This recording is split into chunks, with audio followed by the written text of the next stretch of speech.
시편 79편 1절에서 13절까지 이 말씀입니다. 하나님이여, 이방 나라들이 주의 기업의 땅에 들어와서 주의 성전을 더럽히고 예루살렘이 돌 무더기가 되게 하였나이다. 그들이 주의 종들의 시체를 공중의 새에게 밥으로 주의 성도들의 육체를 땅의 짐승에게 주며 그들의 피를 예루살렘 사방에 물같이 흘렀으나 그들을 매장하는 자가 없었나이다. 우리는 우리 이웃에게 비방거리가 되며 우리를 애워싼 자에게 조소와 조롱거리가 되었나이다. 여호와여, 어느 때까지니까 영원히 노하시리이까? 주의 질투가 부릴 듯 하시리이까? 주를 알지 아니하는 민족들과 주의 이름을 부르지 아니하는 나라들에게 주의 노를 쏟으소서. 그들이 야곱을 삼키고 그의 거처를 황폐하게 함이니이다. 우리 조상들의 죄악을 기억하지 마시고 주의 긍휼로 우리를 속히 영접하소서. 우리가 매우 가련하게 되었나이다. 우리 구원의 하나님이여, 주의 이름의 영광스러운 행사를 위하여 우리를 도우시며 주의 이름을 증거하기 위하여 우리를 건지시며 우리 죄를 사하소서.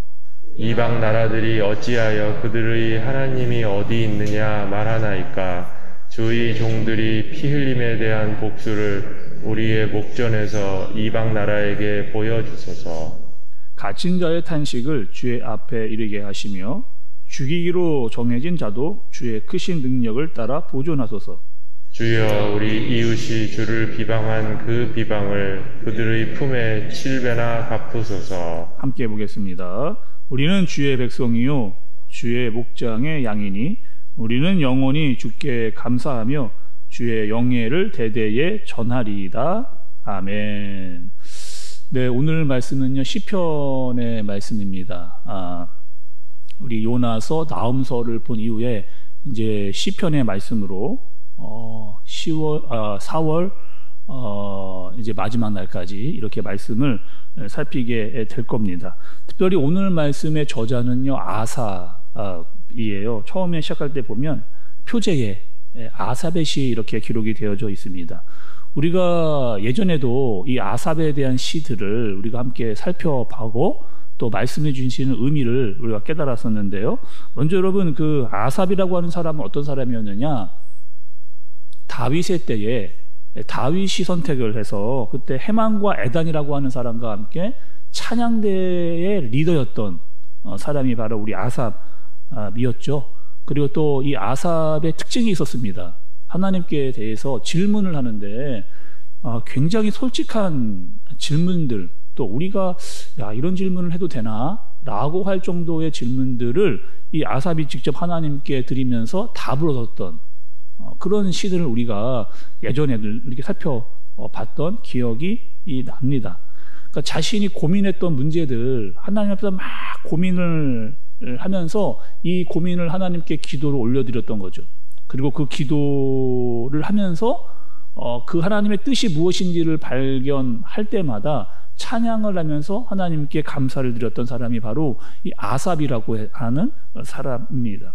근데 오늘 말씀은요 특별히 분위기가 있습니다. 어떤 분위기냐면요, 애가입니다. 애가 슬픔을 노래하면서 지었던 그 노래를 부르는 아삽의 모습이에요.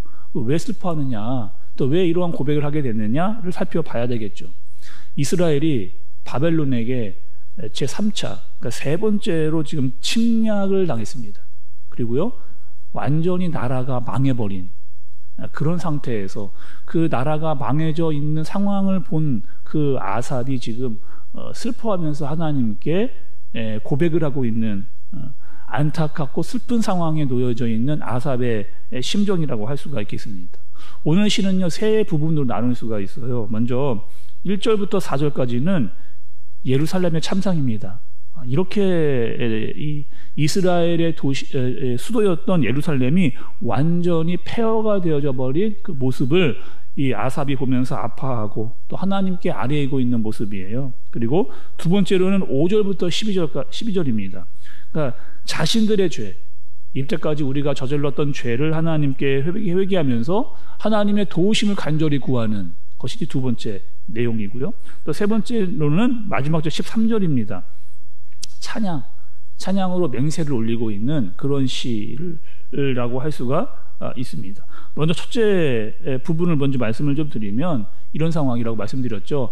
바벨론이 지금 이스라엘에 들어와서 예루살렘이 완전히 지금 돌무더기가 되어져 버린 그런 상황입니다. 거기다가 이방 민족이었던 이 바벨론이 예루살렘에 돌아와서 예루살렘을 폐허로 만들었을 뿐만 아니라 성전 안까지 들어온 거예요.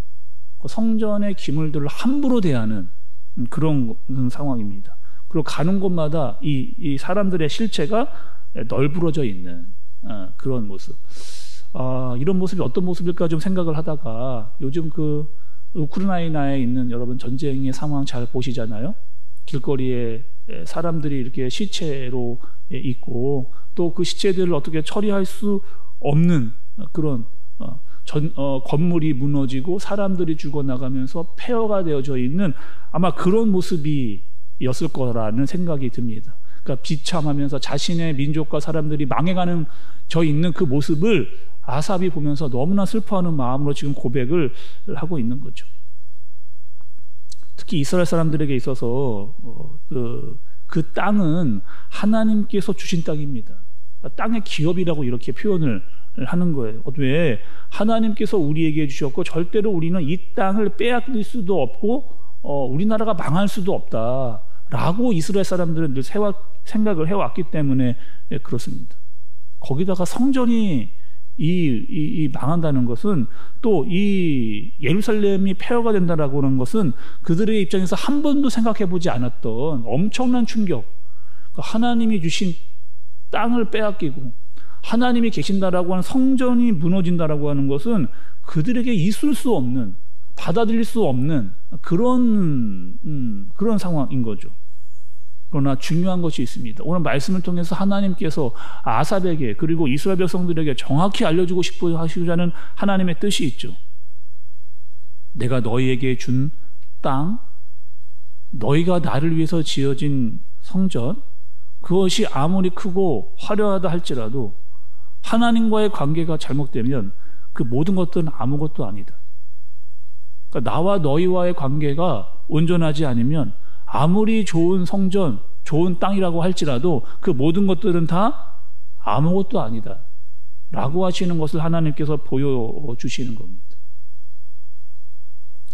우리가 여러분 이렇게 우리 몸이 가끔 이상할 때가 있잖아요. 우리 몸이 좀 이제 몸살이 좀 걸릴 것 같다, 감기 기운이 좀 있는 것 같다 라고 하는 그런 느낌을 우리가 여러분 가질 때가 있잖아요. 그럴 때는요 좀 쉬어야 됩니다. 감기가 올 것 같고 몸살이 올 것 같으면 조금 쉬면서 자신을 좀 돌아보면서 기력을 이렇게 회복을 해야 돼요. 근데 계속해서 더 과로를 하거나 무리를 하면 몸이 이렇게 상해서 여러 가지 이제 더 아픈 증상이 나타나는 거죠. 뭘 말씀을 드리려고 하는 것이냐? 이런 겁니다. 하나님께서 이스라엘 백성들에게 계속해서 그들에게 잘못을 알 수 있도록 말씀을 해주셨어요. 때마다 시마다 필요할 때마다 자꾸 이 선지자들을 보내주시면서 지금 너희의 상황이 이렇다, 너희가 지금 이런 상황이니까 너희는 하나님 앞에 어떻게 해야 된다라고 하는 사실을 계속적으로 하나님께서 선지자들을 통해서 이야기를 해주셨습니다. 그런데 이 듣지를 않는 거예요. 듣지를 않고 깨닫지를 않고 회개하지를 않은 겁니다. 결국에 죄악에 빠질 대로 빠져가지고 하나님께서 징계하시는 모습을 우리가 보게 되는 거죠. 그리고 하나님께서 바벨론을 보내신 것도 하나님의 주관적으로 그 일을 하시는 겁니다. 이스라엘의 죄를 묻기 위해서 하나님께서 허락하신 거죠. 여러분 오늘 아삽의 고민, 아삽의 기도는요 그 사람만의 고민이 아닙니다. 바로 우리가 또한 해야 될 그런 고민이면서 기도라고 하는 거죠. 오늘 말씀 5절을 보시면 아삽이 하나님께 이렇게 묻습니다. 여호와여, 어느 때까지이니까 영원히 노하시리이까, 주의 질투가 불붙듯 하시리이까, 이렇게 묻고 있습니다. 하나님 언제까지요? 우리가 이 나라가 이렇게 망했는데 도대체 언제까지 주님의 그 불붙는 진노가 있게 되는 겁니까? 라고 이렇게 이야기를 하고 있는 거죠. 8절도 좀 보시죠. 우리 조상의 죄악을 기억하지 마시고 주의 긍휼로 우리를 속히 영접하소서. 우리가 매우 가련하게 되었나이다. 이렇게 이야기합니다. 여기서 여러분, 시인이 나라가 멸망하게 된 것은 조상들의 죄라고 이야기를 했거든요. 그러니까 조상들의 죄만 이야기하는 것이 아닙니다. 그러니까 지금까지 계속 조상들로부터 지었던 죄들이 계속해서 쌓여져 왔다는 거예요. 하나님께서 선지자를 보내주시고 알게 하시고 깨닫게 해주셨는데 뉘우치지 않고 회개하지 않고 계속해서 그 죄가 지금까지 쌓여져 여기까지 와서 이러한 상태가 올 때까지 와 있습니다. 그리고 우리가 회개하지 않았습니다. 라고 지금 아삽이 하나님께 고백을 하는 겁니다. 그러면서 하나님, 우리를 긍휼히 여기어 주옵소서. 지금 이렇게 있는 망해졌는데, 이렇게 참담한 꼴을 당했는데 하나님 용서하여 주옵소서, 구원하여 주옵소서라고 하는 회개를 지금 아삽이 하나님께 간절히 올리고 있는 그런 상황이라고 하는 거죠. 그럼 우리도 말씀을 듣습니다. 특히 새벽에 나오시는 여러분들은 매일매일 하나님의 말씀을 우리가 읽고 듣고 있잖아요. 하나님이 나에게 무엇이라고 말씀하시는지 잘 깨달을 수 있어야 됩니다. 하나님의 계획도 말씀해 주시고 뜻도 무엇인지 알려주시고 또 우리의 잘못이 무엇인지도 알려주실 때가 있다는 거예요. 그 말씀에 따라 우리가 반응하고 뜻을 알아서 그 뜻대로 살아가야 된다라고 하는 사실을 시인이 우리에게 알려주는 겁니다. 특히 여러분, 죄에 대해서 우리가 죄를 깨달았을 때 하나님 앞에 회개하고 자복하고 돌아오는 것이 하나님의 뜻이라는 거예요. 우리는 여러분 어떤 사람입니까? 하나님 앞에서 죄를 고백하고 하나님께 소망이 있다라고 이야기하는 사람이에요. 그렇기 때문에 하나님의 말씀을 듣고 난 다음에 하나님의 뜻대로, 또 하나님의 뜻대로 살지 못했다라고 한다면 회개를 하는, 아직까지 여러분 믿는 자들에게는 기회가 있거든요. 예수님께서 다시 오실 때까지 우리에게 회개하고 하나님께 돌아갈 수 있는 기회가 계속 있습니다.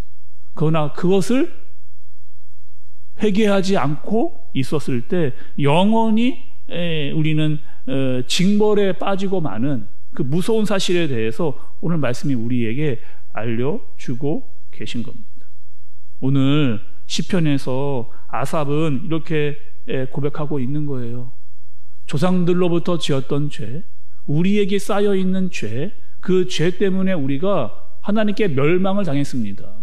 우리의 이 나라가 망하게 되어져 버렸습니다. 라고 그렇게 기도하는 거죠. 그리고 하나님 이 참상을 보시면서 우리를 불쌍히 여기어 주옵소서, 그리고 우리를 회복시켜 주옵소서 라고 하는 그 간절함이 묻어나고 있는 시라고 할 수 있겠습니다. 여러분, 오늘 우리에게 주어지는 말씀을 통해서 매일 우리에게 주시는 이 말씀을 통해서 하나님이 우리에게 무엇이라고 말씀하시는 그것을 깨닫는 저와 여러분들 되어지시기를 소망합니다. 때로는 말씀을 통해서 믿음을 이야기하시기도 하고 사랑을 이야기하시기도 하고 소망을 이야기하시기도 하십니다. 그러나 우리에게 때론 잘못한 부분들에 있어서 하나님이 아주 날카롭게 묻고 우리에게 지적하실 때도 있다라고 하는 사실입니다. 그럴 때 우리는 어떻게 해야 되느냐? 그 말씀을 듣고 돌아서는 거죠. 하나님께 회개하는 겁니다. 나의 잘못을 하나님께 고백하는 겁니다. 그리고 하나님 긍휼히 여기어 주옵소서, 이 나를 부족한 이 모습을 하나님 긍휼히 여겨주시고 돌아가오니 주님 이 모습을 긍휼히 여기어 주옵소서라고 기도했던 아삽의 모습이 우리의 모습이 되어지기를, 또 죄에 대해 민감하고 하나님의 사람으로 의인으로 바로 서겠다라고 하는 기도가 있는 저와 여러분들 되어지시기를 예수님의 이름으로 축복합니다. 기도하겠습니다. 하나님 아버지, 우리가 늘 하나님 앞에서 자신을 돌아볼 수 있도록 주님께서 인도하여 주옵소서. 우리의 신앙이 종교적인 형식에 매여 있지 않게 하여 주옵소서. 나 자신을 보지 못한 채 살아가지 않는 그런 죄를 범하지 않게 하여 주옵소서. 잘못이 있다면 하나님 앞에 나와 회개하게 해주시고 하나님의 뜻이 무엇인지 마음이 무엇인지를 잘 알고 살아가는 우리가 되게 하여 주옵소서. 혹여 하나님 참담한 마음으로 잘못이 있어 또 어려운 상황 가운데 있는 모습이 있다면 나 자신을 돌아보고 하나님 나를 긍휼히 여기어 주옵소서라는 마음으로 주님 앞에 기도하는 우리가 되게 하여 주옵소서. 오늘 하루를 주님께 온전히 맡기고 기도합니다. 주님 우리를 도우시옵소서, 지켜 주옵소서. 예수님의 이름으로 기도드리옵나이다. 아멘.